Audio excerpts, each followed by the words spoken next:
चलिए, नमस्कार दोस्तों। लास्ट में हमने टेंसर की क्लास डिस्कस करी थी और उसमें हमने कुछ पॉइंट डिस्कस कर लिए थे। लास्ट में हमने इंडेक्स तक डिस्कस किया था। मैंने कहा था इंडेक्स जो है वो रैंक डिसाइड करता है। जितने ज्यादा इंडेक्स होते हैं उतने ज्यादा हमें रैंक होती है। रिपीटेड इंडेक्स नहीं होने चाहिए लेकिन, ठीक है। तो यहां तक हमने बात डिस्कस करी थी। जहां तक मुझे ध्यान में आ रहा, हमने 5 पॉइंट डिस्कस कर लिए थे, ठीक है। तो नेक्स्ट हमारे पास एक आपके पास एक और हमारे पास टेंसर है जिसको हम बोलते हैं क्रोनेकर डेल्टा। क्या बोलते हैं? Kronecker delta. ये हमने स्पेशल फंक्शन में जब हम ऑर्थोगोनल प्रॉपर्टी डिस्कस कर रहे थे वहां पर भी देखा था। वही क्रोनेकर डेल्टा के बारे में हम बात करने जा रहे हैं। तो नेक्स्ट आपके पास पॉइंट मेंशन करिए, इसमें जो इंपॉर्टेंट पॉइंट्स हैं वो डिस्कस हो रहे हैं। और ये पॉइंट नंबर हमारे पास कौन सा है? पॉइंट नंबर आपके पास क्या है? 6 है। 5 पॉइंट इससे पहले मैं डिस्कस कर चुका हूं। नेक्स्ट हमारे पास क्या है? Kronecker delta. क्या है? Kronecker delta. ठीक, ये एक मैथमेटिकल आपके पास सिंबल है, ठीक है। क्या है हमारे पास? एक मैथमेटिकल सिंबल है। अब वो मैथमेटिकल सिंबल क्या है जरा समझने की कोशिश करना। द सिंबल, अगर हम बात करें, द सिंबल डेल आई जे, ठीक। इसको ऐसे भी लिखा जाता है, कैसे? डेल आई जे।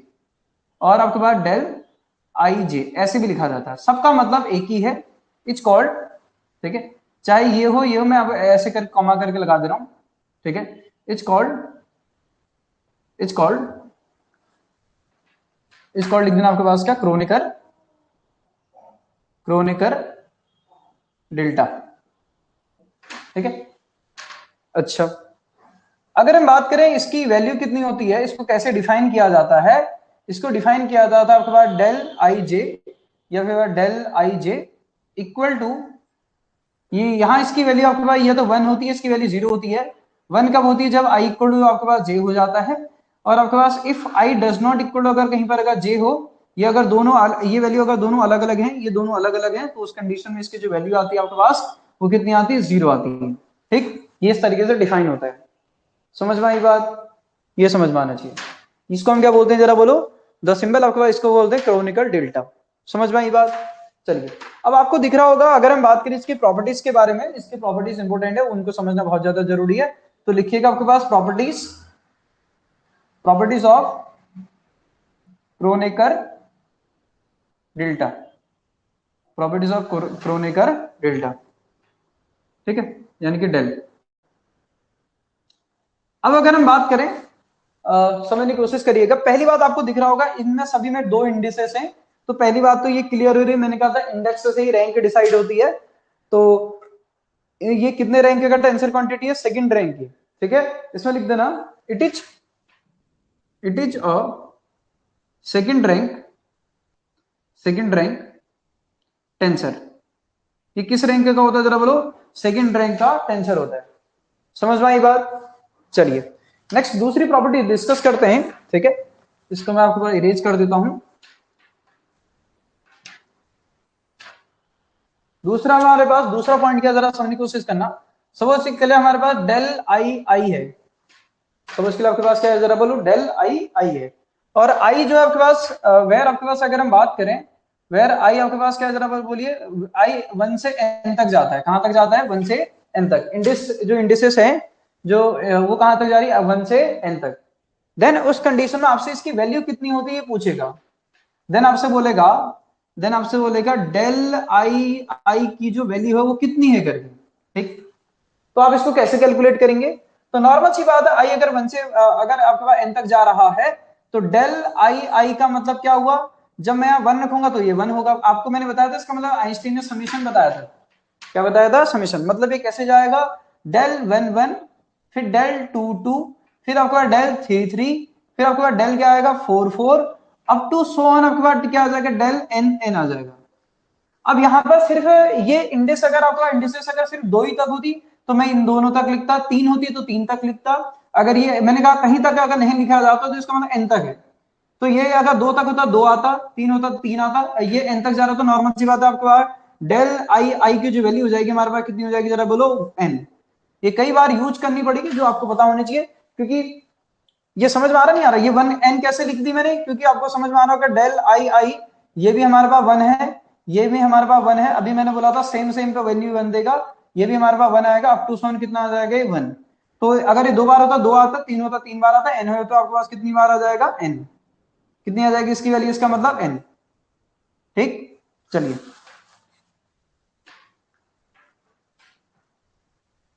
इसको लिख लीजिए, ठीक है। ये हमारे पास प्रॉपर्टी आपके पास कौन सी है, दूसरी।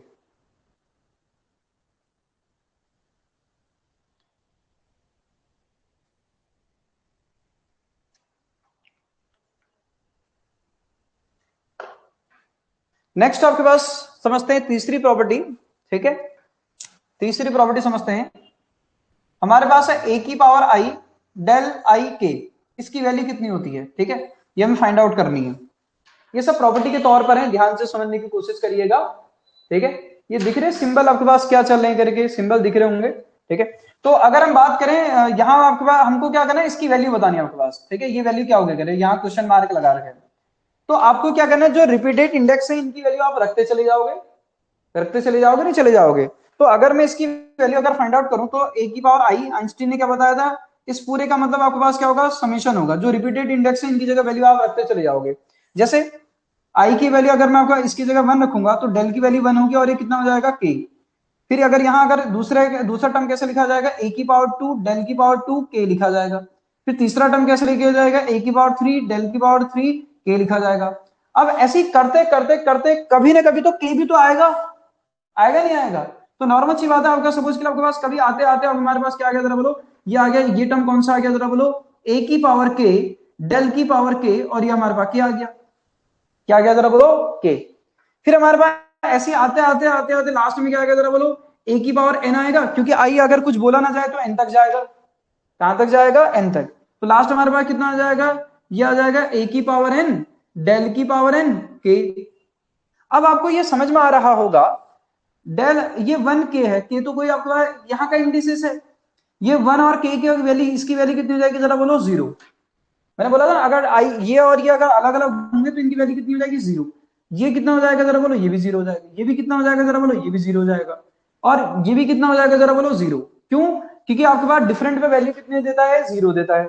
तो सेम पर अगर हम बात करें ये वाला टर्म बच जाएगा, तो कितना हो जाएगा, ए की पावर के डेल की पावर के और ये के, ठीक। चलिए अब ये क्यों बचा, क्योंकि इसकी वैल्यू आपके पास आएगी और इसकी वैल्यू कितनी होती है, सेम पर वैल्यू होती है, ठीक है। तो हमारे पास क्या आ जाएगा, जरा बताइए, ये आ जाएगा हमारे पास ए की पावर आई डेल आपके पास आई, अगर हम बात करें के तो इसकी वैल्यू आ जाएगी आपके पास क्या, ए की पावर के, ठीक। मतलब आपको इसका मतलब समझना है, ध्यान में रखिएगा। कभी भी अगर हमें आपके पास क्या दिखता है, कोई अगर आपके पास अगर कोई वेरिएबल अगर आपके पास ए की पावर आई अगर आपके पास ये इस तरीके से क्रोनिका डेल्टा से अगर मल्टीप्लाई है और इसका इंडिसेस अगर आई है और इधर भी इंडिसेस अगर आई है, तो ये ध्यान में रखिएगा जो क्रोनिका डेल्टा वो रिमूव हो जाता है और अपना जो इंडिसेस है वो किसको दे देता है, आपके पास जो वेरिएबल हमने मल्टीप्लाई किया होता है उसको दे देता है।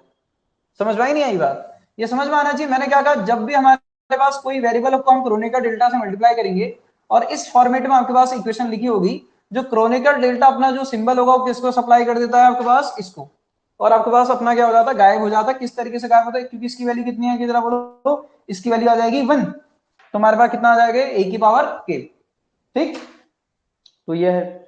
नेक्स्ट आपके पास फोर्थ पॉइंट आपके पास लिखिएगा, इसी में क्वेश्चन भी है, प्रॉपर्टीज भी है, ध्यान में रखिएगा, ठीक है। तो नेक्स्ट हमारे पास है ए की पावर आई जे डेल डेल जे के, ठीक है, ये आपके पास नेक्स्ट है, या इसकी वैल्यू क्या होगी करके ये बताना आपको, ठीक। चलिए अब जो रिपीटेड इंडेक्स है उनमें वैल्यू रखते चली जाइए, ठीक है। ये वैसे आपके पास एक ही बार आपके पास आई इंटू आपके पास क्या आता है, के आता है, क्या आता है, एक ही बार आई इंटू के आता है। अब कैसे आता है जरा समझते हैं, ठीक है। ये फोर्थ प्रॉपर्टी की ध्यान में रखिएगा, कैसे रखेंगे, एक ही बार आई जे डेल की जे के, इस तरीके से रखेंगे। कैसे, जो रिपीटेड इंडेक्स है इनकी जगह वैल्यू रखते चले जाएंगे। कैसे रखेंगे, एक ही बार आई, इसकी जगह आ जाएगा वन, डेल की जगह आ जाएगा वन, ये आ जाएगा हमारे पास के, सबसे पहला टर्म ये आएगा, फिर प्लस आएगा, क्योंकि आइंस्टीन ने कहा था इस पूरे का मतलब है समीशन होता है करके। ये समझ में आ रहा नहीं आ रहा है। फिर अगर हम बात करें दूसरे में, आपके पास कितना आ जाएगा, टू, ये आ जाएगा आई, ठीक है, मैंने पहले बाद में लिख दिया। फिर कैसे हमारे पास आई, ये आ जाएगा टू, ये आ जाएगा डेल टू, ये आ जाएगा हमारे पास के, ठीक। फिर नेक्स्ट क्या आएगा जरा बोलिए, ये आएगा ए, ये आएगा आई, ये आ जाएगा थ्री, ये आएगा डेल थ्री, ये आ जाएगा हमारे पास क्या, के। अब आते आते आते कहीं पर कौन सी इंडेक्स भी आएगी जरा बोलो, ऐसे आते आते कहीं पर के भी तो आएगा, आएगा नहीं आएगा। तो नॉर्मल सी बात है, आते आते हमारे पास समझ गए ए, ये क्या आ गया जरा बोलो, ये कौन सी इंडिसेस आ गई हमारे पास, कहीं पर के भी तो आएगा। तो ए आई की पावर आपके पास के, डेल की पावर के, ठीक। फिर उसके बाद कहां तक बोला ना जाए तो कहां तक जाएगा, ये एन तक जाएगा। तो ए की पावर आई इंटू एन, तो डेल की पावर आपके पास एन इंटू क्या आ गया, के आ गया, ठीक। अब इन सबकी जो वैल्यूज होगी, इसकी वैल्यू कितनी हो जाएगी, जीरो, इसकी भी वैल्यू कितनी हो जाएगी, जीरो, इसकी वैल्यू कितनी हो जाएगी, जीरो, तो आपका, और इसकी भी वैल्यू कितनी हो जाएगी, जीरो। तो हमारे पास कौन सा टर्म बचेगा, डेल ए की पावर आई जे, जे और आपके पास के को जो अगर आप सॉल्व करोगे तो यहां से हमारे पास आएगा ए की पावर आई इंटू के, डेल के, और इस जिसकी वैल्यू क्या आ जाएगी जरा बोलो, ए की पावर आई इंटू जे डेल जे के, इसकी जो वैल्यू आ जाएगी कितनी आ जाएगी, इसके तो ये तो वन हो जाएगा, इसकी वैल्यू कितनी आ जाएगी, वन, इसकी वैल्यू आएगी वन, तो यह आ जाएगा ए की पावर आई इंटू के, यह आ जाएगा आपके पास फाइनल, ठीक। तो ध्यान में रखिएगा, अगर आपके पास कहीं पर डमी इंडेक्स अगर दिखते हैं क्रोनेकर डेल्टा के साथ, तो क्रोनेकर डेल्टा अपना जो वेरिएबल होता है वो किसको दे देता है आपके पास, जो उसके आगे वेरिएबल लगा होता है उसको, ठीक है। इनका मतलब समझना इन इक्वेशन का, ये इक्वेशन आपके पास कई बार डायरेक्टली यूज हो जाती हैं और डायरेक्टली पूछा भी जाता है इनकी वैल्यूज क्या है करके,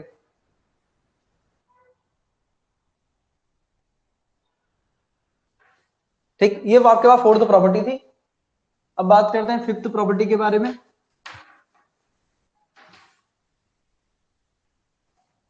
ठीक है। चलिए फिफ्थ प्रॉपर्टी लिखिए, इसमें लिखना आपके पास, late x1 x2 x3 up to so on xn are n independent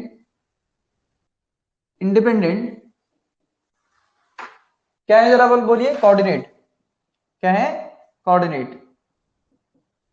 late आपके पास x1 x2 आपका up to so on xn are n independent coordinate, are N independent coordinate. Then अगर हम बात करें डेल, ठीक है, del X I del X J जो आता है, डी भी लिख सकते हो डेल भी लिख सकते हो, जो आपको सही लगे डी लिख दो, ठीक है। डी आपके पास एक्स आई, ठीक है, और डिवाइडेड बाय डी एक्स जे की जो वैल्यू आती है इसको भी हम आपके पास क्या बोलते हैं, डेल आई जे, ठीक। ये सारी फॉर्मूले हैं, प्रॉपर्टीज हैं जो आपको ध्यान में रखनी चाहिए, और इसी को हम आपके पास क्या बोलते हैं, कहीं पर ये फॉर्मेट लिखे तो इसका मतलब ये होता है, ये ध्यान में रखिएगा, ठीक है। और इसका आपको इसकी वैल्यू कितनी आती है, दो, या तो वन आएगी या जीरो आएगी, और ये कब आएगी, जब आपके पास क्या होगी, आई की वैल्यू आपके पास जे होगी, और दूसरा इफ आई इक्वल टू हमारे पास अगर जे अगर ना हो तो उस कंडीशन में इसकी वैल्यू कितनी आ जाएगी, जीरो, ठीक। I does not equal to j. तो अगर हमारे पास एन कोऑर्डिनेट अगर हैं तो ये समझ में आना चाहिए, किसी भी समय किसी भी कोऑर्डिनेट का, ये कोऑर्डिनेट ये ध्यान में रखिएगा, ये इंडिसेस है, कोऑर्डिनेट की वैल्यू है, ठीक है। यहाँ पर टू हो सकता है या थ्री हो सकता है, अगर यहाँ टू और थ्री होंगे तो नॉर्मल सी बात वैल्यू कितनी आ जाएगी, जीरो। समझ में नहीं आई बात।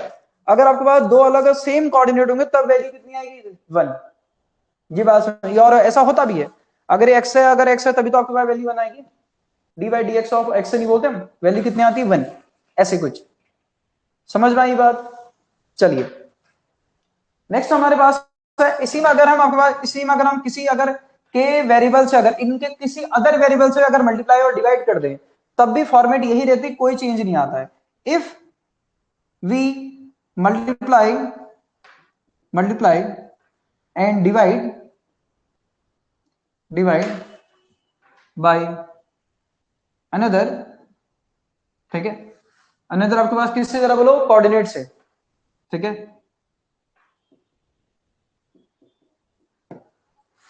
जैसे फॉर एग्जांपल मैंने आपको पास इसमें बोल दिया डी हमारे पास एक्स आई था, और इसको मैंने किससे मल्टीप्लाई कर दिया, डी एक्स के से, और डी एक्स के से आपके पास क्या कर दिया, मल्टीप्लाई भी कर दिया और डिवाइड भी कर दिया, और डी एक्स जे, तब भी इसकी वैल्यू आपके पास यही रहती है। कई बार हमें यूज करना पड़ता है फॉर्मेट को, इसलिए आपको पता होना चाहिए आपके पास ये पूरा का पूरा इसकी वैल्यू यही है, चेंज नहीं होती है करके, ठीक, ये समझ में आना चाहिए, ठीक है। नेक्स्ट,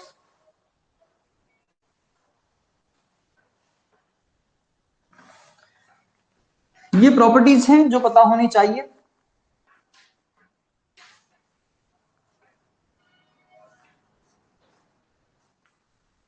नेक्स्ट, इसी में अगर हम बात करें, क्वेश्चन के फॉर्म में भी लिख सकते हैं, प्रॉपर्टीज के फॉर्म में भी लिख सकते हैं, डायरेक्टली पूछे जाते हैं। हमारे पास डेल आई जे, और डेल आपके पास किसकी वैल्यू हमसे पूछी है, डेल आई के, इसकी वैल्यू हमसे पूछी है, ठीक है, कि इसकी वैल्यू क्या होगी करके, क्या आएगी करके। तो जो रिपीटेड इंडेक्स है उनकी जगह वैल्यू रखते चले जाइए और आपको पास वैल्यू मिल जाएगी। जैसे रिपीटेड इंडेक्स है आई और आई, ये ध्यान में रखिएगा, क्या है, आई और आई। यहां भी मैंने आपके पास क्या लिखा है, यहां मैंने आई लिखा है, और यहां भी क्या लिखा है, आई लिखा है, हाँ, ऐसे करके।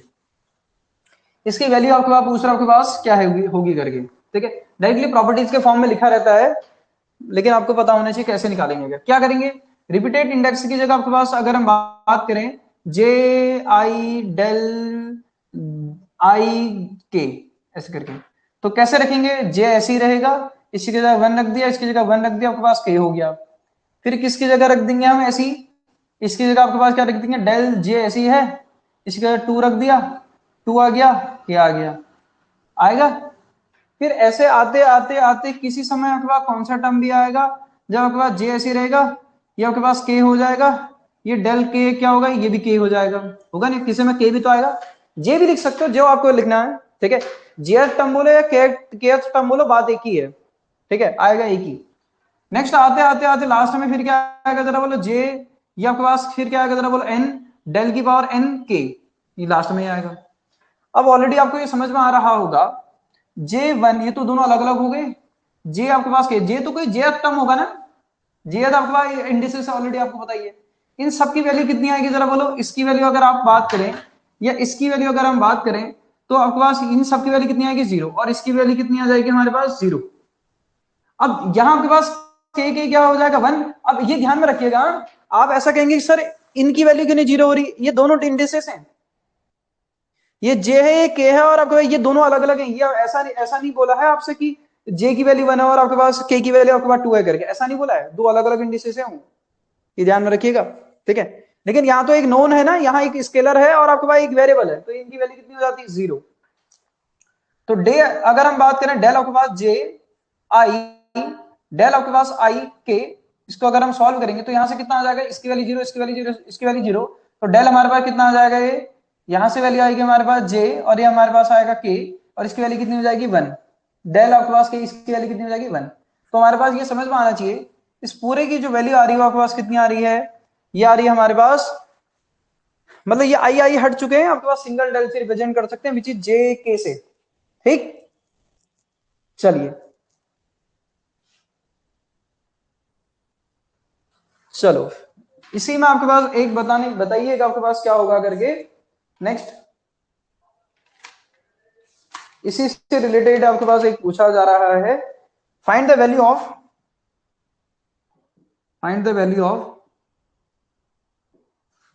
किसकी वैल्यू बतानी है आपको, डेल जे आई, ठीक है, फिर आपके पास डेल जे के के और एल, ये इसकी वैल्यू बतानी है आपको। ठीक है, मैं चार ऑप्शन भी दे रहा हूं, बताइएगा।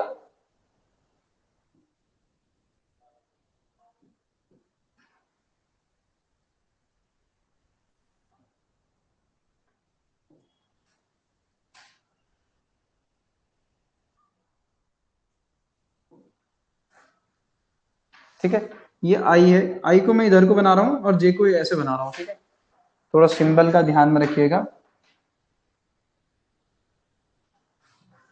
ये चलिए बताइए तो फिर क्या आएगा।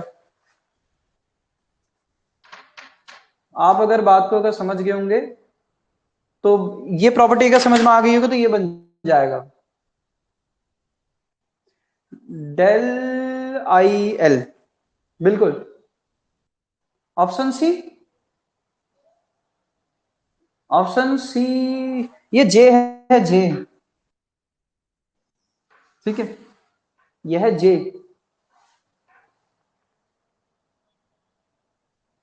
बताइए आपके पास कौन सा आएगा।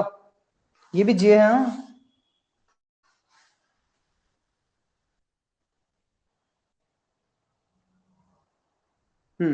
ए आएगा। समझ में आया नहीं आए, ये क्या हो जाएगा आपका, ये अगर इसको अगर आप इतने को ही अगर देखते हो तो के एलिमिनेट हो जाएगा, जेएल आएगा। क्या आएगा, इसको सॉल्व कर लेते हैं और देख लेते हैं आपके पास क्या आएगा करके। तो नॉर्मल सी बात है, इस प्रॉपर्टी का यूज करके आप इनको सॉल्व कर सकते हैं।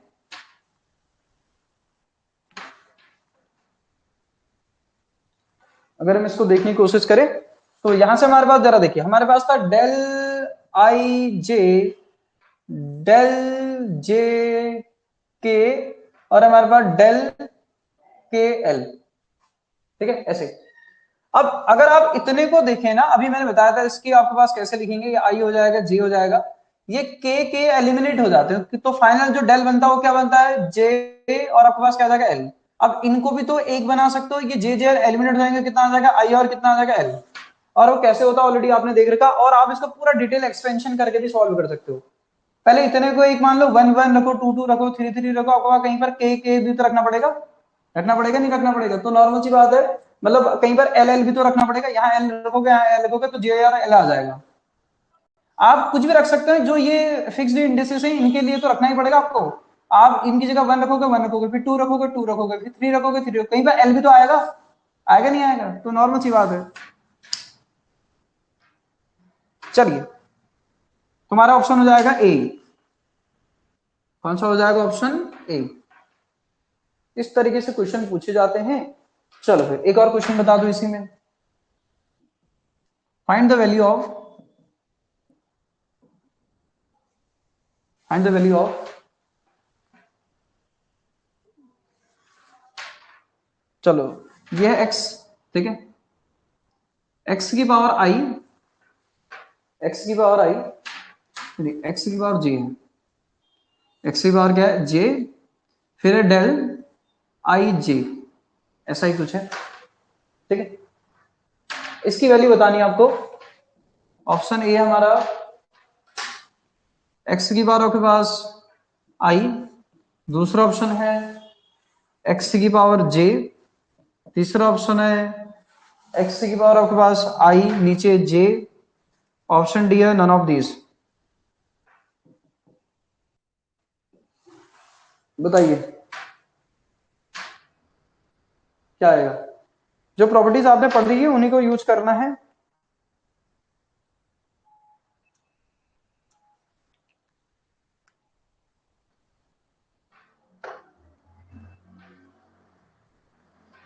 तो आप सबसे पहले जो रिपीटेड इंडेक्स है उनकी जगह वैल्यू रखते चले जाएंगे। ठीक है, जो रिपीटेड इंडेक्स है उनकी जगह वैल्यू आप क्या करेंगे, जरा बोलो, रखते चले जाएंगे। हमारे पास है जे, और आपके पास ये डेल, ये आपके पास आई, और ये हमारे पास जे।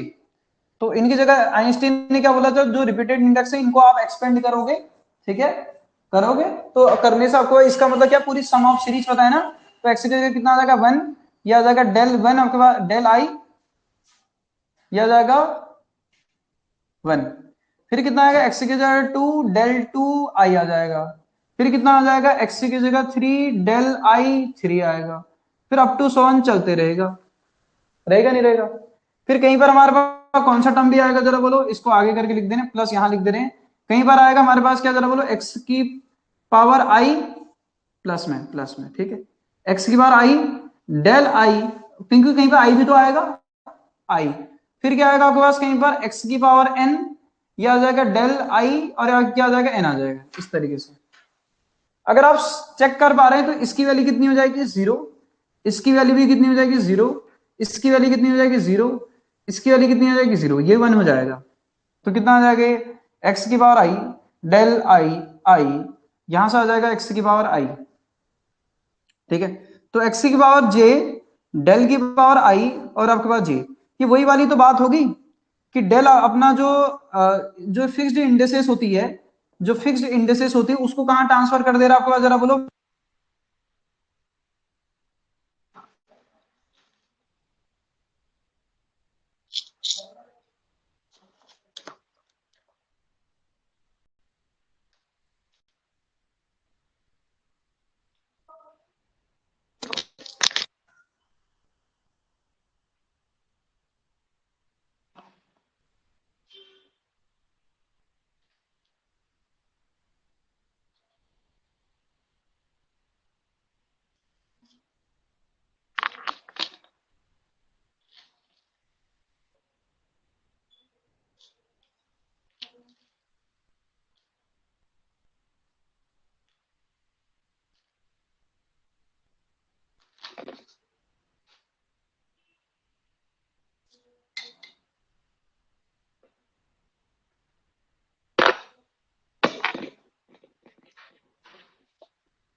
अभी भी वॉइस नहीं आ रही है?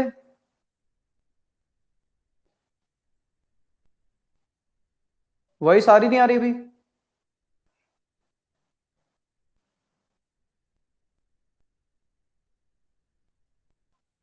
Voice voice voice voice.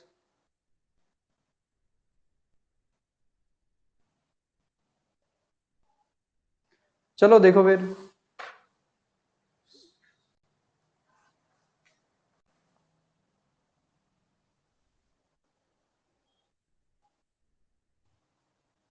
चलिए देखिए,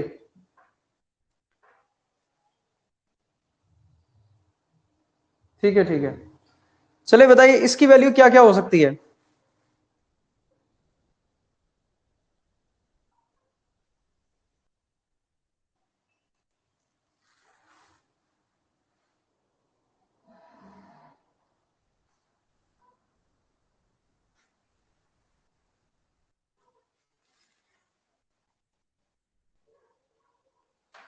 चलिए तो समझने की कोशिश करिएगा। हमने आपके पास डेल आपके पास जे और इधर लिखा आई, इधर लिखा डेल, इधर लिखा जे, इधर लिखा आई, मतलब ऊपर जे जे आने चाहिए, नीचे आई आई आना चाहिए। तो हमने क्या कर दिया, इधर आपके पास 1 लिखा तो नॉर्मल सी बात है, इधर आपके पास अगर मैं 2 लिख दूं तब तो आएगा ही नहीं ना, तो कहानी पलट जाएगी। तो लेकिन आपका आई की जे इक्वल टू आई भी तो हो सकता है इंडिसेस, ये बात समझ नहीं आई, इक्वल भी तो होंगे ही कभी ना कभी। तो आपके पास ये जिस समय आपके पास 1 होगा, ये 1 होगा, ये 1 होगा, तो वैल्यू आएगी। फिर अगर हम बात करें, अगर मैं अब देखो यहाँ जे जे है तो यहाँ मैं 2 नहीं लिख सकता, जे अगर मैंने 1 रखा तो मुझे यहाँ 1 ही रखना पड़ेगा, ये समझ में आई नहीं आई बात। और इसको भी कितना करना पड़ेगा, अगर मैं इसको 2 करूं तो वैल्यू आएगी नहीं। जैसे मैं अगर इसको सपोज के लिए इसको 1 लिखा होता और इसको अगर मैं 2 लिखा होता सपोज के लिए, तो वैल्यू थोड़ी आती, वैल्यू कितनी हो जाती, इसकी 0 हो जाती। बात को समझिएगा, अगर मैं इसको अगर 1 लिखूं और इसको 2 लिख दूं तो इसकी वैल्यू कितनी हो जाएगी, 0। बाकी तुम इसको कुछ भी लिखते रहो, ये भी तो इसमें कितना आएगा, ये 1 आएगा, ये 2 आ जाएगा, 0 आ जाएगी वैल्यू। तो इसको मुझे कितना लिखना पड़ेगा, वैल्यू लाने के लिए 1 लिखना पड़ेगा। अब अगर मैंने इसको 1 लिखा, 1 लिखा, चलो इसको 1 लिखा है तो ये जे है, तो ये भी क्या है, जे ही है, तो इसको कितना लिखना पड़ेगा, 1। तो नॉर्मल सी बात है, इसको हमने क्या करना पड़ेगा, ये 1 लिखा है तो इसको भी 1 ही लिखना पड़ेगा, तभी वैल्यू आएगी। नेक्स्ट अगर हम बात करें दूसरा, आपके पास क्या आएगा, अगर मैं इसकी जगह 2 लिखता हूं और इसके 3 लिखता हूं, वैल्यू आएगी नहीं आएगी, नहीं आएगी। तो नॉर्मल सी बात है, इसकी जगह भी मुझे 2 लिखना पड़ेगा, तो अगले वाले 2 लिखा है तो ये इसको भी 2 लिखना पड़ेगा। फिर क्या करेंगे, इसको 3 लिखूंगा तो इसको भी 3 लिखूंगा, इसको 3 लिखूंगा तो इसको भी 3 लिखूंगा। तो हमारे पास कितना आ जाएगा, ये आ जाएगा हमारे पास कितना, ये आ जाएगा हमारे पास 1, और ये आ जाएगा 1, और ये आ जाएगा 1, और ये जाएगा हमारे पास कितना 3। ऐसे कितना आएगा, ऑप्शन ए। चलिए तो ये कुछ बातें थी, कुछ क्वेश्चन थे उससे रिलेटेड। अब बात करते हैं आगे।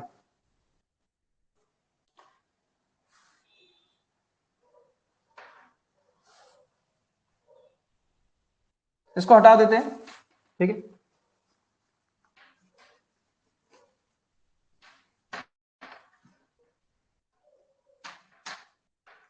अब यहां से एक नया पार्ट स्टार्ट हो रहा है, ठीक है, उस बात को समझिएगा। अगर हम बात करें ऑन द बेसिस ऑफ, अगर किसी भी क्वांटिटी में जो मैग्नीट्यूड वगैरह जो चेंजेस अगर प्रोड्यूस होते हैं, अगर उनको ऑब्जर्व करने की कोशिश करें, तो कई बार क्या होता है कि जब हम वेक्टर को ध्यान से समझने गया, समझिएगा मैं क्या कह रहा हूं करके। जैसे मैंने सपोज के लिए वेक्टर बना रखा 3 डायमेंशनल स्पेस में, हो सकता है अगर मैं कोऑर्डिनेट सिस्टम को अगर रोटेट कर दूं, तो कई बार क्या होता है कि कोऑर्डिनेट सिस्टम को, मैंने ध्यानपूर्वक सुनिएगा मैं क्या कह रहा हूं करके, मैंने कहा एक हमारा कोऑर्डिनेट सिस्टम है, उसमें एक वेक्टर रखा है और उस कोऑर्डिनेट सिस्टम को मैंने रोटेट कर दिया। जब कोऑर्डिनेट सिस्टम को रोटेट करूंगा तो नॉर्मल सी एक नया कोऑर्डिनेट सिस्टम बनेगा, और उस कोऑर्डिनेट सिस्टम में उस वेक्टर को लिखने का तरीका अलग होगा, लेकिन वेक्टर का जो मैग्नीट्यूड रहेगा वो कैसा रहेगा, सेम रहेगा, रहेगा, क्योंकि वेक्टर को हमने छेड़छाड़ थोड़ी करी है, वेक्टर को ना तो हमने खींचा है ना ही उसको कंप्रेस किया है, तो उसका मैग्नीट्यूड कैसा रहेगा, सेम। लेकिन उसको लिखने का, उसके कंपोनेंट को लिखने का अरेंजमेंट कैसा होगा, अलग अलग होगा, होगा नहीं होगा। तो नॉर्मल सी बात है, कई बार हमें ऐसा देखने को मिलता है कि जब हम कोऑर्डिनेट सिस्टम को चेंज करते हैं या एक कोऑर्डिनेट से दूसरे कोऑर्डिनेट में जाते हैं, देन उस कंडीशन में वेक्टर के आपके पास क्या होते हैं, कंपोनेंट और उसके जो बेसिस होते हैं। जैसे इन जनरल अगर मैं बात करूं, आपने ऐसा देखा होगा, अगर आपके पास ये एक्स है, ये वाई है, ये जेड है, अगर आपके पास क्या है, जरा बोलो, ये आपके पास ओरिजिन है, तो अगर मैं यहां से अगर यहां अगर एक अगर वेक्टर डिफाइन कर रहा हूं, जैसे आपके पास मैंने बोल दिया एक्स इक्वल आपके पास एक्स आई कैप प्लस वाई जे कैप प्लस जेड के कैप, ये हमने एक वेक्टर डिफाइन करा है, ठीक। ये कोई पॉइंट पी है जिसको मैंने बोला एक्स वाई जेड बोला है, ठीक। अब एक्स आई कैप वाई जे कैप जेड के कैप, यहां जो एक्स वाई जेड होते हैं, मैं पहले भी आपको बता चुका हूं, इनको बोलते हैं कंपोनेंट बोलते हैं, क्या बोलते हैं इनको, कंपोनेंट बोलते हैं, ठीक। दूसरा आई कैप जे कैप के कैप, इनको हम क्या बोलते हैं, ये हमारा आई कैप है, ये हमारा आपके पास जे कैप है, और ये हमारा के कैप है, ये क्या है, के कैप है। ये जो आई जे के हैं, ये जो हमारे पास क्या है, जरा बोलो, आई जे के, आई कैप जे कैप के कैप को हम क्या बोलते हैं, बेसिस वेक्टर बोलते हैं, क्या बोलते हैं, बेसिस वेक्टर। आप कहोगे सर बेसिस वेक्टर का मतलब क्या हुआ, बेसिस वेक्टर का मतलब हुआ जिससे वेक्टर मिलके बना है, जिनको वेक्टर जिनको मिलाएं तो वेक्टर बन जाए। जैसे फॉर एग्जांपल आप बात ये समझिएगा, जैसे कहीं पर मैंने अगर किसी स्पेस में अगर आपके पास लिखा है ना 2 आई कैप प्लस 3 जे कैप लिखा है, तो इसका मतलब इसका आई कैप प्लस आई कैप, आई कैप प्लस आई कैप, अगर मैं इसको इंडिकेट करने की कोशिश करूं, ये कुछ आपके पास सिचुएशन ऐसी आएगी। कैसी? समझिएगा, इधर आपके पास रिविजन कर देते हैं। ये हमारे पास एक्स है, हमारे पास ये वाई है, हमारे पास ये जेड है। ठीक, जैसे मैंने कहा अभी हम किसी चीज को जब बनाएंगे तो कुछ तो बेस, हम कुछ तो बनाएंगे ना, तो हम कुछ तो बेस लेंगे। तो नॉर्मल सी बात, मैंने कहा ये हमारा सपोज के लिए ये आई कैप है, ये हमारा क्या जरा बोलो आई कैप। लेकिन मुझे कितना आई कैप चाहिए? 2 आई कैप चाहिए, तो मैंने एक और आई कैप इसके आगे बना दिया, तो ये हमारा बन गया ये पूरा का पूरा, ये पूरा आपका इसका इस वेक्टर का एक्स कंपोनेंट बन गया। ये जो इस वेक्टर को बनाने में जो रिस्पॉन्सिबिलिटी आपके पास ले रहा है, ये आपके पास ये जो आपको आई कैप जो रिस्पॉन्सिबिलिटी ले रहा है, इसी को बोला जाता है बेसिस। 3 जे कैप का मतलब जे कैप जे कैप जे कैप, ये आपके पास वाई एक्सिस है, तो जे कैप जे कैप जे कैप। 3 जे कैप को जब मैं ऐड करूंगा तब जाके हमारे पास एक पॉइंट हमको मिलेगा जिसको कोऑर्डिनेट होंगे 3,2,3। 2 आई कैप है जिसमें 3 जे कैप है, 2 आई कैप है और 3 जे कैप है। ये जो आई जो बना रहे, अब ये आई कैप कितनी बार अगर बात आ गई कितनी बार है, तो 2 बार आई कैप है, ये तो 2 आगे से है, इसको बोलते हैं कंपोनेंट बोलते हैं, इसको क्या बोलते हैं? कंपोनेंट। और ये जो आ रहा है इसको क्या बोला जाता है? बेसिस बोला जाता है। इसको क्या बोला जाता है? बेसिस। समझ में आई नहीं आई बात? तो सबसे पहले आपको कंपोनेंट और बेसिस के बारे में बताने चाहिए। कंपोनेंट आपके पास कुछ नहीं होते हैं, जो फैक्टर बेसिस के आगे जो फैक्टर होता है उसको बोला जाता है कंपोनेंट, और बेसिस मतलब जो उसको बना, जो वेक्टर को बना रहा है उसको बोला जाता है बेसिस। जैसे 2 आई कैप प्लस 3 जे कैप, मतलब ये आपको ये पॉइंट आ गया, ये वेक्टर आ गया आपके पास 2 आई कैप प्लस 3 जे कैप, ऐसे करके। ठीक है, चलिए, तो अगर हम बात करें इसके बारे में तो हमको ये समझ में आनी चाहिए पहली बार बेसिस क्या है। इनको हम क्या बोलते हैं? मैंने बोला इनको क्या बोलते हैं, जरा बोलो। बेसिस बोलते हैं। क्या बोलते हैं? बेसिस। अब इन जनरल ये हमारे पास जो अभी जो हमने सिस्टम ले रहा हूं ना, सारे के सारे ऑर्थोगोनल है। अब जरूरी नहीं आप ऑर्थोगोनल आपके पास सिस्टम हो, यहां ऑर्थोगोनल के अलावा भी आपके पास सिस्टम पड़े जाते हैं जिनको बोलते हैं अगर एन डायमेंशनल स्पेस, अगर एन डायमेंशनल अगर मैं रिप्रेजेंट करूंगा तो नॉर्मल सी बात जरूर थोड़ी का ऑर्थोगोनल इसमें 3 X Y Z, 3 X parallel, ये थोड़ी होंगी, ऐसा थोड़ी एक एक्स इधर वाई इधर जेड, परपेंडिकुलर ऑर्थोगोनल सिस्टम थोड़ी होगा। अगर मैं एन डायमेंशनल अगर आपको स्पेस अगर कंसीडर करूं तो जरूर थोड़ा ऑर्थोगोनल होगा, थोड़ी होगा, वो तो कैसे भी हो सकता है। ठीक है, तो ये अभी हमारे पास ऑर्थोगोनल सिस्टम के बेसिस वेक्टर को बोला जाता है आई कैप जे कैप के कैप। हम लिखते हुए स्टार्टिंग भी वहीं से करते हैं, ऑर्थोगोनल यूनिट वेक्टर बोलते हैं, बोलते नहीं बोलते, क्योंकि ऑर्थोगोनल सिस्टम के होते हैं। ठीक, इन जनरल अगर हमारे पास जैसे कोई रैंडम अगर होता है, जैसे ऑर्थोगोनल अगर नहीं है, सपोज के लिए ये कोई आपके पास रैंडम है, सपोज के लिए कोई कोऑर्डिनेट सिस्टम है, ये एक्स और एक्स डैश बोल दिया मैंने, सपोज के लिए इसका इस कोऑर्डिनेट को क्या बोल दिया, इसको मैंने बोल दिया आपके पास, जैसे हम एक्स एक्स वाई बोलते हैं इसको एक्स वन बोल दिया, इसको एक्स टू बोल दिया। ठीक, ये कोई नया कोऑर्डिनेट सिस्टम है। यहाँ इसके यूनिट वेक्टर आपके पास इस कैसे लिखे जाते हैं? E1 E2 इस तरीके से लिखे जाते हैं, मतलब फॉर्मेट आपको थोड़ा बहुत पता होनी चाहिए। E1 E2 इस तरीके से यूनिट वेक्टर लिखे जाते हैं, E1 कैप E2 कैप इस तरीके से लिखे जाते हैं, अगर यूनिट वेक्टर अगर सिस्टम अगर ऑर्थोगोनल नहीं है तो। ये किसके है? जो सिस्टम आपका नॉन ऑर्थोगोनल होते हैं, जो कैसे होते हैं? Non orthogonal system.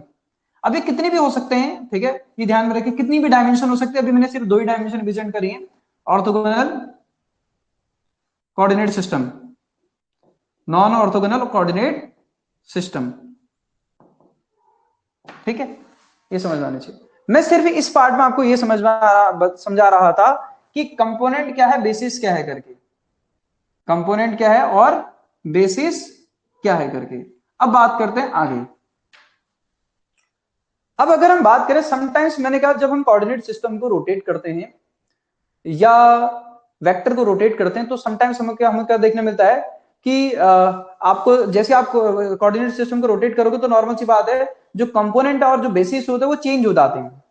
क्या हो जाता है? चेंज, क्योंकि नॉर्मल सी कोऑर्डिनेट सिस्टम रोटेट हुआ है तो कुछ ना कुछ तो चेंज होगा ही, लेकिन मैग्नीट्यूड क्या रहता है? सेम। तो कंपोनेंट और बेसिस इस तरीके से चेंज होते हैं। कई बार आपके पास ये अपोजिट मैनर में चेंज होते हैं, कई बार ये सेम मैनर में चेंज होते हैं। जब ये अपोजिट मैनर में चेंज होते हैं तो इन जब मान लो किसी भी क्वांटिटी, कोई क्वांटिटी जो है जिसके कोई क्वांटिटी है, कोई वेक्टर है जिसके कंपोनेंट और बेसिस जो है आपके पास सपोज के लिए अपोजिट मैनर में चेंज हो रहे हैं। किसमें चेंज हो रहे हैं? अपोजिट मैनर में चेंज हो रहे हैं। तो ऐसे वेक्टर्स को कॉन्ट्रावेरिएंट टेंसर वेक्टर बोला जाता है। ठीक है, ये आप डायरेक्टली बोल सकते हैं, आपके पास कॉन्ट्रावेरिएंट आप वेक्टर भी बोल सकते हो, या कॉन्ट्रावेरिएंट आपका टेंसर भी बोल सकते हो, कुछ भी बोल सकते हो जो आपको सही लगे। कॉन्ट्रावेरिएंट टेंसर बोलो या आपका कॉन्ट्रावेरिएंट वेक्टर बोलो, बात एक ही है। बात समझ आई। दूसरा, अगर मान लो सपोज कि आपके पास कोई आपके पास फिजिकल क्वांटिटी है, उसके जो आपके पास उसमें जो बेसिस और उसके जो आप कंपोनेंट है वो अगर सेम मैनर में अगर चेंज हो रहे, सेम मैनर मतलब एक को अगर दुगना किया तो दुगना, दूसरा भी जैसे बेसिस को दुगना किया तो कंपोनेंट भी दुगना हो गया, ठीक है। और आपके पास अभी बताऊंगा कैसे हो रहा करके सब कुछ काम कैसे हो रहा करके, फिलहाल के लिए समझ लीजिए। और सपोज करें अगर कंपोनेंट को दुगना किया तो बेसिस भी दुगना हो गया, या बेसिस को दुगना किया कंपोनेंट भी दुगना हो गया। अगर ऐसा हो रहा है तो सेम मैनर में चेंज हो रहे हैं, मतलब सेम रेशियो में चेंज आ रहे हैं। तो ऐसे इस टाइप के जो वेक्टर्स होते हैं उनको बोला जाता है कोवेरिएंट वेक्टर बोला जाता है। क्या बोला जाता है? कोवेरिएंट वेक्टर बोला जाता है। ठीक, अब आएगा आएगा नॉर्मल, ऐसा तो होगा ही होगा जब भी आप कोऑर्डिनेट ट्रांसफॉर्मेशन करोगे तो ये सब कुछ किसके अंदर आता है? कोऑर्डिनेट ट्रांसफॉर्मेशन के अंदर आता है। अब कुछ क्वांटिटीज होती है जिनमें कोई चेंज नहीं आता, आप रोटेट कर दो कुछ कर दो कोई फर्क नहीं पड़ता है, जैसे स्केलर। तो ऐसी क्वांटिटी को बोला जाता है इनवेरिएंट बोला जाता है। जैसे मास है, मैं कोऑर्डिनेट सिस्टम को घुमा दूंगा, मास बदल थोड़ी जाएगा। समझ आ रहा मैं क्या कह रहा हूं करके? अगर आप कोऑर्डिनेट सिस्टम को घुमा भी दोगे तो जो मास है मास में थोड़ी चेंज आ जाएगा।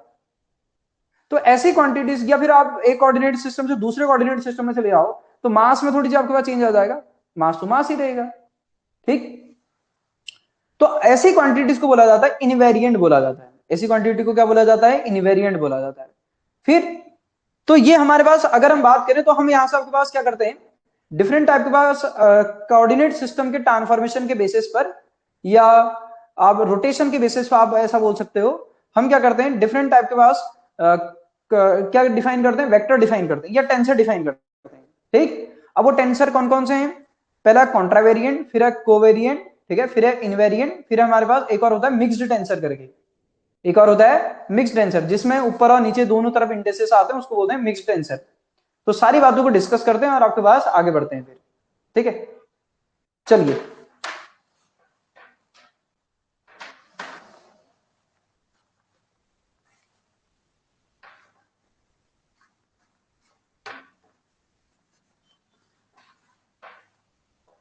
चलिए इसमें लिखिएगा on the basis of changes in physical quantity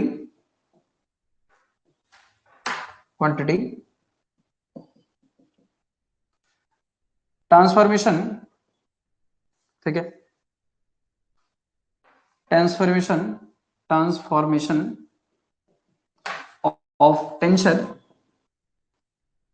transformation of tensor, classified as, ठीक है। कैसे क्लासिफाई करते हैं? On the basis of changes in physical quantity transformation of a tensor defined as, पहले को हम बोलते हैं आपका इनवेरिएंट। क्या बोलते हैं? इनवेरिएंट टेंसर बोलते हैं। पहले टाइप को क्या बोलते हैं? Invariant tensor. दूसरा, इनका मतलब आज आपको सिर्फ इनके मतलब समझना है, इनकी मैथ से नहीं समझनी है, इनका अलजेब्रा नहीं समझना है, ठीक है, खाली मतलब समझना है कि मतलब क्या है करके, बात की बात है फिर काम करना। दूसरा हमारे पास क्या है जरा बोलिए? दूसरा हमारे पास कॉन्ट्रावेरिएंट। क्या है? कॉन्ट्रावेरिएंट टेंसर, इनका मतलब समझना क्या है करके। तीसरा अगर हम बात करें कोवेरिएंट, तीसरा क्या? कोवेरिएंट टेंसर, ठीक। और चौथा हमारे पास है मिक्स्ड टेंसर। चौथा हमारे पास क्या? Mixed tensor. ये हमारे पास चार तरीके के हैं। कितने तरीके के हैं? चार, ठीक है। चलें फिर सबसे पहले वाले को समझते हैं। पहले वाला ऑलरेडी मैंने आपको बता भी दिया है, मतलब फ्रेम को चेंज करने से, फ्रेम ऑफ रेफरेंस को चेंज करने से क्वांटिटी में अगर कोई चेंज नहीं आ रहा है, फ्रेम ऑफ रेफरेंस मतलब कोऑर्डिनेट सिस्टम, ठीक, जहां से आप देख रहे हो, मतलब फ्रेम ऑफ रेफरेंस को चेंज करने से अगर क्वांटिटी में कोई चेंज नहीं आ रहा है तो ऐसी क्वांटिटीज को क्या बोला जाता है, या ऐसे टेंसर को क्या बोला जाएगा? इनवेरिएंट टेंसर बोला जाएगा। अब टेंसर कौन है? फिजिकल क्वांटिटी तो है, समझ में आई नहीं आई बात? चलिए, तो अगर हम बात करें, पहला आपके पास समझिए, पहला आपके पास लिखिए इन वेरिएंट टेंसर। पहले बार इनवेरिएंट टेंशन को ऑलरेडी आप पता है कि इसका मतलब स्केलर से मतलब है, किससे मतलब है? स्केलर क्वांटिटी से मतलब है। जिनके पास सिर्फ क्या होता है जरा बोलो, सिर्फ मैग्नीट्यूड होता है, जिनके पास सिर्फ क्या होता है, मैग्नीट्यूड होता है। ठीक, अगर हम बात करें इसमें आगे, तो इसको इंडिकेट करने के लिए आपके पास मैंने बोला था इंडिकेट कैसे किया जाएगा करके। इंडिकेट करने के लिए ऑलरेडी मैंने कहा था खाली ए खाली लिखा होगा, इसी को हम इसी का ये इंडिकेशन है। ठीक है, इनवेरिएंट टेंसर को लिखने का तरीका ये होता है, इसके ऊपर कोई इंडिसेस नहीं होती है। ठीक है, ये ध्यान में रखिएगा। अब इसमें इसका मतलब लिख लीजिएगा, इफ, इसमें लिखिएगा if a quantity, a quantity if a quantity does not change, if a quantity does not change during during during change in frame of reference, then this quantity is called, क्या बोलते हैं इसको, invariant quantity. ऐसी quantity को हम क्या बोलते हैं, इनवेरिएंट क्वांटिटी बोलते हैं। ठीक है, चलिए, ऑलरेडी मैंने आपको एग्जांपल बता ही दिए हैं। ठीक है, मास हो गया, डेंसिटी हो गई। ठीक है, ऐसे चले।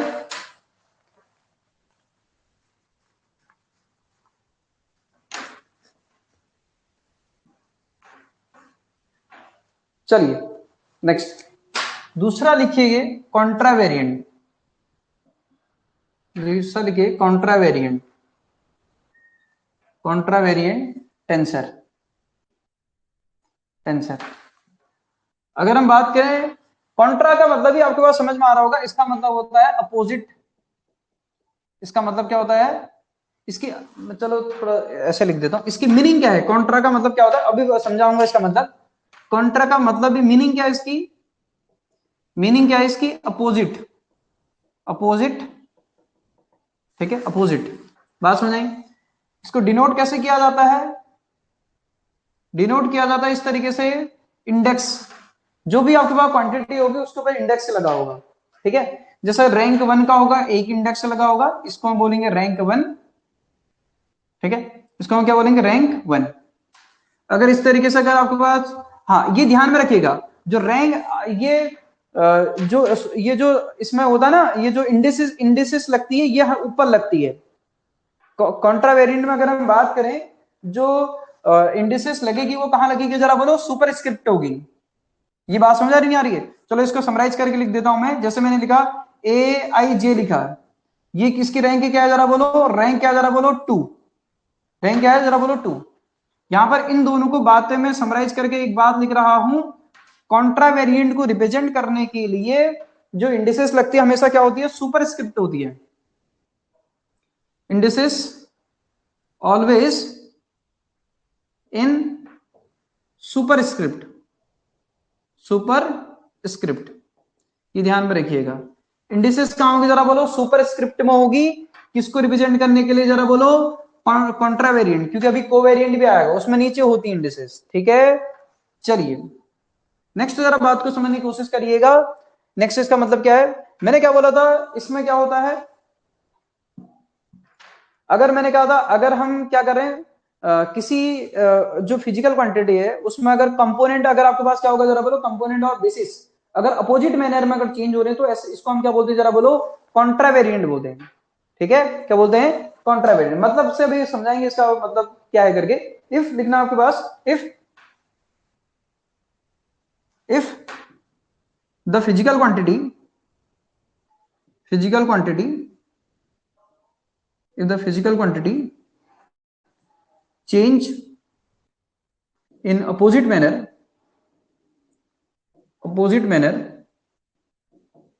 if a physical quantity change in opposite manner,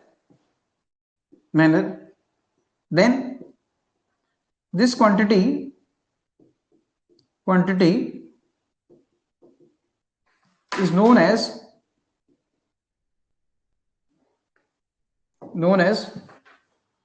कॉन्ट्रावेरिएंट, कॉन्ट्रावेरिएंट। अब इसका मतलब समझना, ये जो लाइन लिखी है,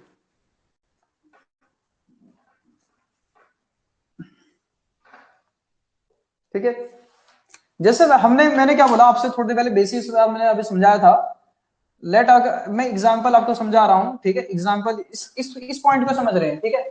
लेट हमने आपके पास बोल दिया, इसका मतलब क्या है, अगर बेसिस, अगर आपके पास क्या कर हो जाए, बेसिस अगर आपके पास 2 टाइम्स अगर हो जाए, बेसिस को अगर डबल कर रहे हैं, बेसिस को क्या कर दिया मैंने, डबल कर दिया, तो कंपोनेंट क्या हो जाएगा, जरा बोलो, कंपोनेंट क्या हो जाएगा, हाफ हो जाएगा। अगर ऐसा हो रहा है, अगर ऐसा हो रहा है, तो ऐसे फिजिकल क्वांटिटी को हम बोलते हैं कॉन्ट्रावेरिएंट। बेसिस डबल किया, कंपोनेंट कितना हो गया, हाफ। कैसे हो गया वो बात की बात है, बताता हूं, पहले इस बात को समझिए। या फिर उल्टा कर दो, कंपोनेंट हाफ क्या है, बेसिस डबल हो गया, उल्टा भी बोल सकते हो, दोनों बातें, ठीक है। ये बोलो या ये बोलो, दोनों बातें इंक्लूड हैं, आप कुछ भी बोलिए, ठीक है। अब मतलब समझते हैं इसका। देखिए, जैसे हमने किया, एक कोऑर्डिनेट सिस्टम बनाया, और इस कोऑर्डिनेट सिस्टम में ये हमारे पास एक्स है, हमारे पास ये वाई है, हमारे पास ये जेड है, ठीक। इधर मैंने आपके पास क्या कर दिया, एक वेक्टर बना दिया सपोज के लिए, ये कोई वेक्टर है, ये कोई वेक्टर है। इस वेक्टर को आपके पास मैंने लिख दिया सपोज के लिए कहीं पर 2 आई कैप 3 जे कैप लिख दिया। क्या लिख दिया, 2 आई कैप 3 जे कैप। हमने आपके पास कोऑर्डिनेट सिस्टम को क्या कर दिया, रोटेट कर दिया। क्या कर दिया, रोटेट। किसको, कोऑर्डिनेट सिस्टम को। जैसे ही मैं कुछ कोऑर्डिनेट सिस्टम को रोटेट करूंगा, कितना एंगल, थीटा एंगल रोटेट कर दिया, तो आपके पास नॉर्मल सी बात है, ये वाई यहां कहीं चले जाएगा, ये आपके पास, क्योंकि वाई इधर ये यहां है तो यहां शिफ्ट हो जाएगा, एक्स कुछ इधर आ जाएगा, ऐसे करके ये हमारा एक्स से हो जाएगा, ये हमारा वाई हो जाएगा, और ये इधर कहीं आ जाएगा, आएगा ऐसे करके, ये हमारा क्या हो जाएगा, जरा बोलो, जेड। ऐसे तो आएगा, क्योंकि एक्स यहां से इधर शिफ्ट हो जाएगा। कैसे घुमा रहे हैं हम इसको, ऐसे घुमा रहे हैं, इस मैनर में घुमा रहे हैं, ये ध्यान में रखिएगा, कैसे घुमा रहे हैं, ऐसे घुमा रहे हैं। तो जब मैं ऐसे घुमाऊंगा तो नॉर्मल सी बात है, ये कहां पहुंच गया, एक्स इधर पहुंच गया, वाई यहां पहुंच गया, और जेड आपके पास कहां पहुंच गया, यहां पहुंच गया, ठीक। अब वेक्टर भी तो कहीं पहुंचा होगा, फिर वेक्टर भी तो आपके पास कहीं ना कहीं होगा, उसका मैंने क्या बोल दिया, ए डैश आपके पास वेक्टर बोल दिया। अब इसके कंपोनेंट, ये जो वेक्टर रहेगा, ये वेक्टर आपको उसी फॉर्मेट में लिखा जाएगा कि जिस फॉर्मेट में ये लिखा गया है, नहीं, उसकी फॉर्मेट तो चेंज हो जाएगी, लेकिन क्या सेम रहेगा, मैग्नीट्यूड सेम रहेगा, क्योंकि मैग्नीट्यूड को हमने छेड़छाड़ नहीं किया है। तो अगर मैं आपसे बोलूं, इसमें अगर सपोज कर लिया, क्या, अब जरा समझने की कोशिश करना, ये हमने पहले इनिशियल में डिफाइन करा था, ठीक है, ये हमने इनिशियल में डिफाइन करा था इस कोऑर्डिनेट सिस्टम में।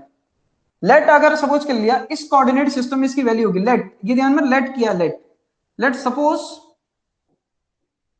इसमें इसकी जो वैल्यू होगी, सपोज के लिए क्या होगी, जरा बोलिए।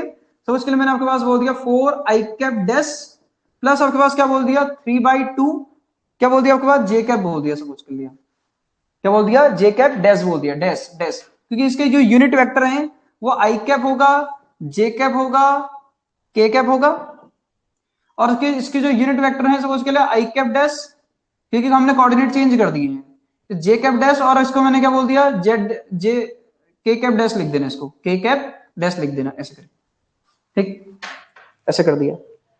तो अगर आप इस बात को अगर समझ पा रहे हैं, अब जरा सुनना, हमने क्या करा, कोऑर्डिनेट सिस्टम को क्या कर दिया, रोटेट कर दिया, और रोटेट करने के बाद जो हमें वेक्टर मिला, सपोज के लिए ये है, लेट सपोज किया मैंने, लेट सपोज, ये ध्यान में रखिएगा, कुछ ना कुछ तो होगा ही चेंज, मतलब सपोज के लिए ऐसे चेंज हो रहा है। अगर आप समझ पा रहे हैं ना यहां से, तो जरा देखो तो, इन अगर आप देख पा रहे हैं, कंपोनेंट कितना हो गया यहां से यहां, अगर आप देखो तो कंपोनेंट पहले आपके पास कितना था, कंपोनेंट पहले था आपके पास 2, बाद में कितना हो गया, 4, बाद में कितना हो गया, 4, ठीक। इधर अब दोनों दोनों जगह अलग अलग बात है, यहाँ कंपोनेंट आपके पास कितना था, 3, तो यहाँ आपके पास कितना हो गया, 2। मैं पहले वाले टर्म के बारे में बात करूं, पहले वाले टर्म के बारे में, फर्स्ट टर्म के बारे में बात करूं, किसके बारे में, फर्स्ट टर्म के बारे में, पहले वाले टर्म के बारे में। पहले वाले टर्म में अगर देखोगे तो कंपोनेंट यहाँ 2 था, यहाँ 4 हो गया।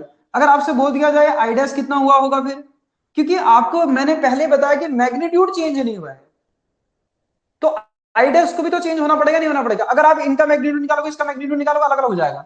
तो इसका मतलब आई डैश की वैल्यू इस तरीके से होगी कि आपके पास इस ये जो टर्म रहा होगा 2 आई कैप भी रहा होगा, समझ में आई नहीं आई बात? क्योंकि वेक्टर का मैग्नीट्यूड चेंज नहीं होना है।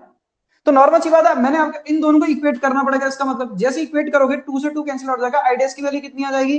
यहां से अगर आप चेक करोगे, जो आई डैश कैप की जो वैल्यू आएगी, बेसिस वेक्टर की जो इसकी वैल्यू आएगी, ये आएगी आई कैप बाई कितनी आ जाएगी? 2 आ जाएगी।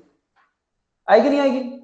तो इसका मतलब क्या हुआ, जब कंपोनेंट को मैंने दुगना कर रहा हूं तो आपके पास ये जो बेसिस है वो कितना हो जा रहा है? जरा बोलो, हाफ हो जा रहा है। कितना हो रहा है? जरा बोलो, हाफ। इसी में जरा समझने की कोशिश करिएगा।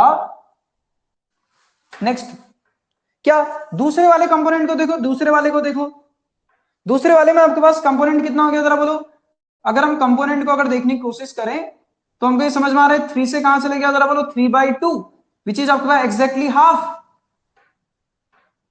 मतलब अपोजिट मैनर में चेंज हो, तो मैं एग्जांपल के लिए आपको बता रहा हूं, ठीक है? 2 गुना 4 गुना कितना भी हो सकता है। 3 से आपके पास कितना हो गया? 3/2, हाफ। कितना हो गया? जरा बोलो, हाफ हो रहा है, आधा हो गया। ठीक। अब अगर आप बेसिस को अगर देखें, क्योंकि मैग्नीट्यूड थोड़ी अलग हो जाएगा, वेक्टर तो आपको वही है, तो इसका मतलब ये टर्म इसके इक्वल होना चाहिए। तो यहां से अगर इन दोनों को इक्वेट करो तो 3 से 3 कैंसिल आउट हो जाएगा, और जे डैश की वैल्यू कितनी हो जाएगी? जरा बोलो, ये आपका 2 टाइम्स ऑफ जे। तो जे डैश कैप की जो वैल्यू आएगी कितनी आएगी? 2 टाइम्स ऑफ क्या आ जाएगी? जरा बोलो, जे कैप। जब आप इसकी वैल्यू, आपके पास इसकी वैल्यू और इसकी वैल्यू जब आप इसमें रखोगे, तब जाके तो आपके पास सेम वेक्टर मिलेगा। मिलेगा नहीं मिलेगा? जिसका मैग्नीट्यूड क्या होगा? पुराने वाले के इक्वल होगा। कंपोनेंट को ये होना पड़ेगा। अगर कंपोनेंट ये ना हो तो आपके पास नॉर्मल सी बात है, वेक्टर का मैग्नीट्यूड चेंज हो जाए। अब ये समझ में आ गया? अब जरा सुना, यहां अगर आप समझ पा रहे हैं, कंपोनेंट अगर हाफ हुआ तो आपको बेसिस क्या हो गया? जरा बोलो, 2 टाइम्स हो गया। क्या हो गया? जरा बोलो, 2 टाइम्स। तो आपको ये समझ में आ रहा होगा, जब भी रोटेशन करेंगे कुछ ना कुछ तो आपके पास बेसिस, ये जो इनके बेसिस वगैरह हैं और कंपोनेंट है, इनमें चेंजेस आएगा। और चेंजेस अगर इस तरीके से आ रहा है कि कंपोनेंट आपके पास 2 टाइम्स होने से बेसिस अगर हाफ हो जा रहा है, या अगर आप बोले कि आपके पास कंपोनेंट, यहां ये समझ में आ रहा नहीं आ रहा, या आपके पास कंपोनेंट को हाफ करने से बेसिस अगर आपके पास 2 टाइम्स हो जा रहा है, तो ऐसी कंडीशन को हम आपके पास क्या बोलते हैं? जरा बोलिए। ऐसे कंडीशन को हम बोलते हैं, या ऐसी फिजिकल क्वांटिटीज को हम बोलते हैं कॉन्ट्रा वेरिएंट वेक्टर, या कॉन्ट्रा वेरिएंट टेंसर क्वांटिटी बोलते हैं। ये समझ में आया? बताइए तो क्या चल रहा करके। ये सारी समझने वाली चीजें हैं, इनको थोड़ा बहुत ध्यान से समझना पड़ेगा, तब जाके कुछ होगा। ठीक है? मतलब बहुत ज्यादा इससे इससे इसकी ये इस मैथ से क्वेश्चन नहीं बनने वाले हैं, लेकिन आपको ये आइडिया होना चाहिए कि इसका मतलब क्या है करके। जल्दी जल्दी रिस्पॉन्स दीजिए, फिर उसके बाद आगे बढ़ रहे हैं।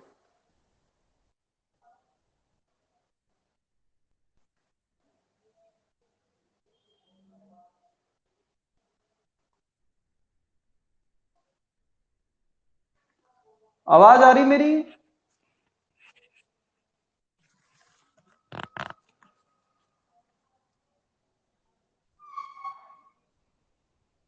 चलिए फिर, तो ये तो हमारे पास आपके पास है। मैं ये बोला था ये समझ में आना चाहिए। ठीक है, चलिए। तो अगर इस टाइप की अगर कहानी है तो इसको बोला जाता है आपके पास क्या? कॉन्ट्रावेरिएंट। और इन जनरल आपको ये भी बता देता हूं थोड़ा आइडेंटिफिकेशन के लिए, कॉन्ट्रावेरिएंट में क्या खास बात देखने को मिलती है? कॉन्ट्रावेरिएंट, कॉन्ट्रावेरिएंट अगर आपके पास क्या खास बात देखने को मिलती है? जो फिजिकल क्वांटिटीज होती हैं, ध्यान में रखना आप, फिजिकल क्वांटिटीज, जो फिजिकल क्वांटिटीज लेंथ के प्रोपोर्शन आती हैं, लेंथ फैक्टर के अगर प्रोपोर्शनल आती हैं, ऐसी क्वांटिटीज खासकर कॉन्ट्रावेरिएंट होती हैं। ठीक है? जैसे position displacement vector, velocity vector. अभी जो लिया था वो कौन सा वेक्टर था? कुछ भी हो सकता था, नहीं हो सकता था। वेलोसिटी वेक्टर भी मैंने बोला थोड़ी कौन सा वेक्टर करके। वेलोसिटी हो सकता था, डिस्प्लेसमेंट हो सकता है, एक्सेलरेशन हो सकता है। जो भी आपका फिजिकल क्वांटिटी लेंथ के प्रोपोर्शन आती हैं, वो अक्सर कॉन्ट्रावेरिएंट पाई जाती हैं। ये ध्यान में रखना।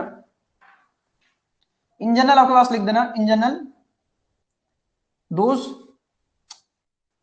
In general those quantity which are proportional, which are proportional to length, these are ठीक है, these so लिखना दे कैन बी कॉन्ट्रावेरिएंट। और भी चीजें होती हैं, लेकिन आपको बात ये समझ में आना चाहिए एक तरीका है आइडेंटिफाई करने का। ठीक है, एग्जाम्पल के लिए अगर मैं आपसे बोलूं तो एग्जाम्पल आपके पास क्या है, वेलोसिटी हो गया, डिस्प्लेसमेंट हो गया, एक्सेलरेशन हो गया, ये सब इसके एग्जाम्पल हैं। ठीक है, एटसेट्रा।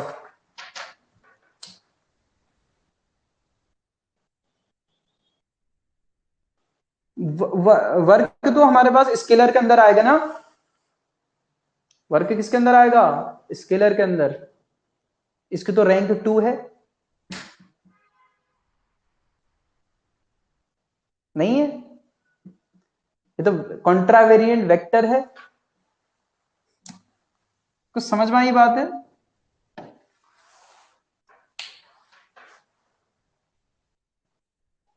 हाँ, चलिए आगे बढ़ते हैं। मतलब ये आइडेंटिफाई करने का तरीका है, आपने हो सकता है सुना हो, आपने देखा हो, नहीं देखा तो कोई बात नहीं। ठीक है, तो हमने पहले इनवेरिएंट, दूसरा कॉन्ट्रावेरिएंट, तीसरा हमारे पास है कोवेरिएंट। ठीक है, कोवेरिएंट। इनके अभी अलजेब्रा भी आएगी, ट्रांसफॉर्मेशन भी आएंगे अभी इनके, मैंने अभी ट्रांसफॉर्मेशन इक्वेशन कराई नहीं है। ठीक है, ये ध्यान में रखिएगा, मोमेंटम भी आएगा। ठीक है, चलिए सुना, कोवेरिएंट अगर हम बात करें, मोमेंटम भी आएगा। कोवेरिएंट अगर हम बात करें, आप बाकी बनाते रहिए। ठीक है, जरा समझने की कोशिश करिएगा। कोवेरिएंट अगर हम बात करें, मैंने क्या बोला, अगर किसी फिजिकल क्वांटिटी, अगर मैं किसी फिजिकल क्वांटिटी के ट्रांसफॉर्मेशन में, ठीक है, कोऑर्डिनेट ट्रांसफॉर्मेशन में, अगर उसके बेसिस वेक्टर और आपके पास उसके जो कंपोनेंट अगर सेम मैनर में अगर चेंज हो रहे हैं, देन ऐसी क्वांटिटी को हम क्या बोलते हैं, ऐसी क्वांटिटीज को बोला जाता है क्या, कोवेरिएंट। ठीक, चलिए इसमें लिखना, if a physical quantity, if your physical quantity changes in the same manner,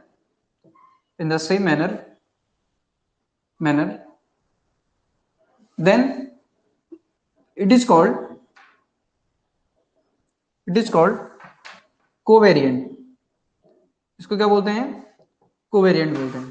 ठीक, फॉर एग्जांपल के लिए, अगर बेसिस वेक्टर अगर आपके पास 2 डबल कर दिया, बेसिस वेक्टर अगर हमने क्या करा, डबल करा, तो अगर आपके पास कंपोनेंट भी क्या हो गया, बेसिस वेक्टर को हमने क्या करा, डबल करा। ठीक है, इसमें लिख दीजिएगा, ऐसे लिख दें, बेसिस वेक्टर हमने कितना करा, डबल करा, तो कंपोनेंट भी कितना हो जाना चाहिए, कंपोनेंट भी 2 टाइम्स हो जाना चाहिए। ठीक है, इसका थोड़ा बहुत आप कैसे फील ले सकते हैं, आपको थोड़ा बहुत अलग तरीके से समझा देते हैं। देखो पहले आप इसको नोट करिए।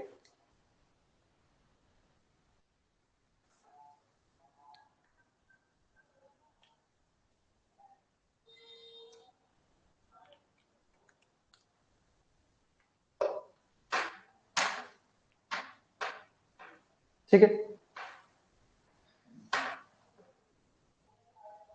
इसमें ध्यान में रखिएगा, जितने भी ग्रेडियंट वाली क्वांटिटी होती है इसके अंदर आती है। ठीक है, जैसे टेम्परेचर ग्रेडियंट। ठीक है, एग्जांपल अगर हम बात करें, इनमें क्या रहता है, जरा बोलो, कोवेरिएंट आपके पास जो क्वांटिटीज होती हैं, कोवेरिएंट क्वांटिटीज होती हैं, वो क्या रहती है, जरा बोलो, लेंथ के इनवर्सली प्रोपोर्शनल होती है। क्या होती है, लेंथ के इनवर्सली प्रोपोर्शनल। ये आइडेंटिफाई करने का तरीका है, अभी बताता हूं इसका मतलब। ठीक है, ये ध्यान में रखिएगा, जैसे उसमें लेंथ के प्रोपोर्शनल था, यहाँ लेंथ के इनवर्सली प्रोपोर्शनल होती है। ठीक है, अब इसका मतलब समझते हैं, जरा देखिए।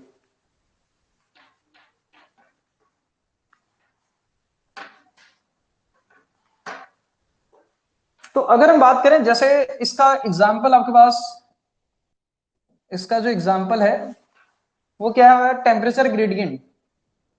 टेम्परेचर ग्रेडियंट, टेम्परेचर ग्रेडियंट इसका एग्जाम्पल है। ठीक है, तो हमने क्या करा, एक आपके पास यहाँ एक पॉइंट सोर्स लिया है।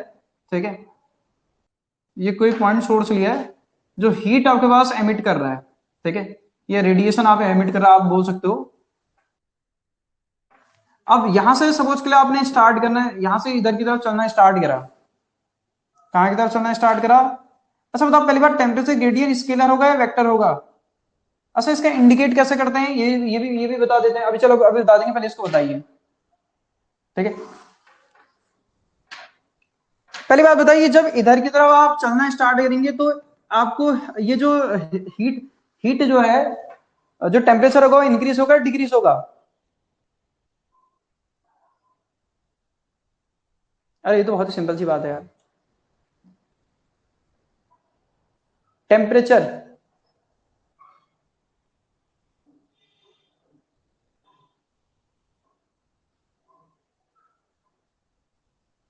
अरे ये तो बहुत ही सिंपल बात है, फटाफट response। अरे अरे, डिक्रीज कैसे हो जाएगा यार? डिक्रीज होगा? ये ये आप यहाँ यहाँ से इधर इधर की तरफ जा रहे हो और ये सोर्स रखा है जो आपका हीट एमिट कर रहा है, तो जब मैं इधर की तरफ जाऊंगा टेम्परेचर डिक्रीज करेगा या इंक्रीज करेगा? अरे नॉर्मली मैं हीटर के अगर पास में जाऊंगा तो मुझे आपको ठंडा महसूस होगा? मतलब हीटर की वजह से जो टेम्परेचर आपके पास किसी पॉइंट पर होगा, आ रहा होगा, कम आ रहा होगा।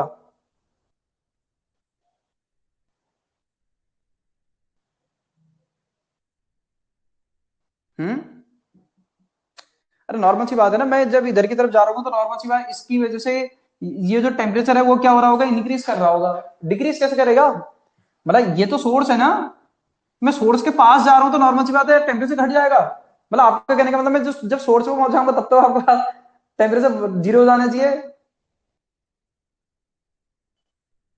तो फिर सुना, देखो जैसे जैसे मेरी डिस्टेंस बढ़ रही है ना, जैसे जैसे मैं डिस्टेंस बढ़ा रहा हूँ, ये बात समझिएगा, जैसे जैसे मैं डिस्टेंस बढ़ा रहा हूँ वैसे वैसे टेम्परेचर भी बढ़ रहा होगा। बढ़ रहा होगा नहीं बढ़? पहले बात बताओ, टेम्परेचर जो ग्रेडियंट होगा वो स्केलर होगा वेक्टर होगा? पहले इसको इसको बताइए, टेम्परेचर ग्रेडियंट स्केलर होगा या वेक्टर होगा?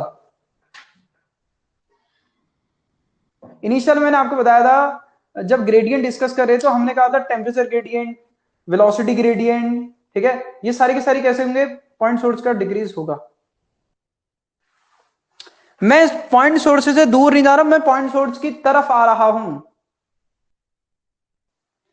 मैं पॉइंट सोर्स की तरफ आ रहा हूं, दूर नहीं जा रहा हूं।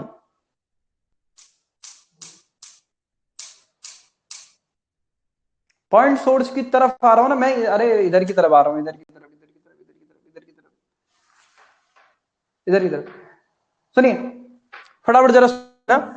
तो नॉर्मल से पहली बात, ये टेम्परेचर ग्रेडियंट, अरे किसी भी क्वांटिटी का, किसी स्केलर क्वांटिटी का ग्रेडियंट क्या होता है? स्केलर कहां से हो जाएगा, वेक्टर नहीं होगा? अरे टेम्परेचर स्केलर होता है ना, टेम्परेचर स्केलर होता है, टेम्परेचर किसी पॉइंट पर होता है, डायरेक्शन में थोड़ी होता है।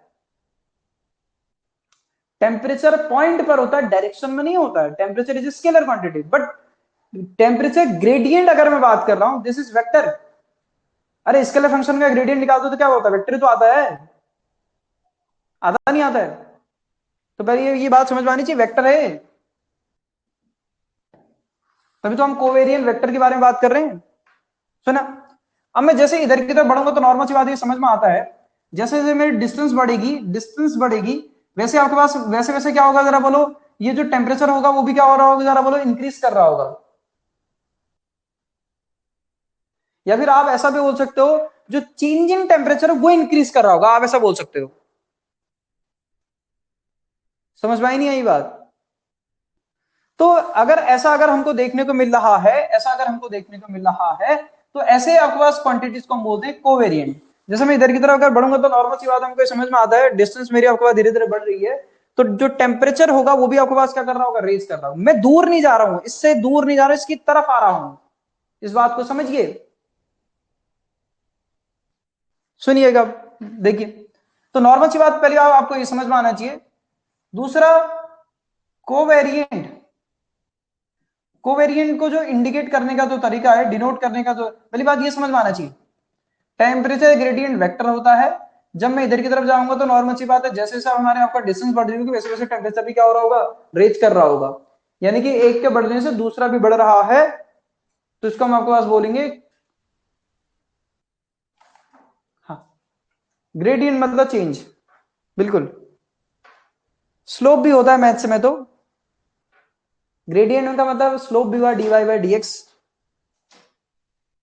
रेट डिस्टेंस के फॉर्म में जब बात करेंगे तो ग्रेडियंट बोल देंगे, अगर टाइम के रिस्पेक्ट में आएगा तो रेट बोल देंगे। ठीक है, चलिए फिर ये कोवेरिएंट अगर हम बात करें, इसको डिनोट करने का तरीका क्या है? इसके लिए जो इंडिसेस होते हैं वो लोअर होती हैं। ये होगा आपके पास रैंक 1 का, ये क्या होगा? रैंक 1 का। ठीक है, और अगर आपके पास अगर इंडिसेस अगर नीचे हैं, आपके पास 2 हैं, तो ये होगा रैंक 2 का। ये क्या होगा? रैंक 2 का। ठीक है, चलिए, तो ये समझ में आना चाहिए। नेक्स्ट अगर हम बात करें, इसमें लास्ट हमारे पास है मिक्स्ड टेंसर। मिक्स्ड टेंसर में आपके पास, इसको लिख दिएगा आपके पास मिक्स्ड टेंसर। ठीक है, फटक से लाइन में लिखिएगा, जो ना तो क्या है कॉन्ट्रावेरिएंट और नहीं आपके पास स्ट्रिक्टली आपके पास क्या है, जरा बोलो, कोवेरिएंट। और लिखिए अ टेंसर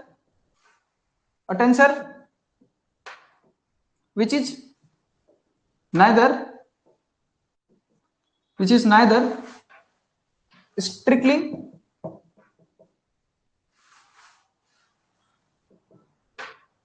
contravariant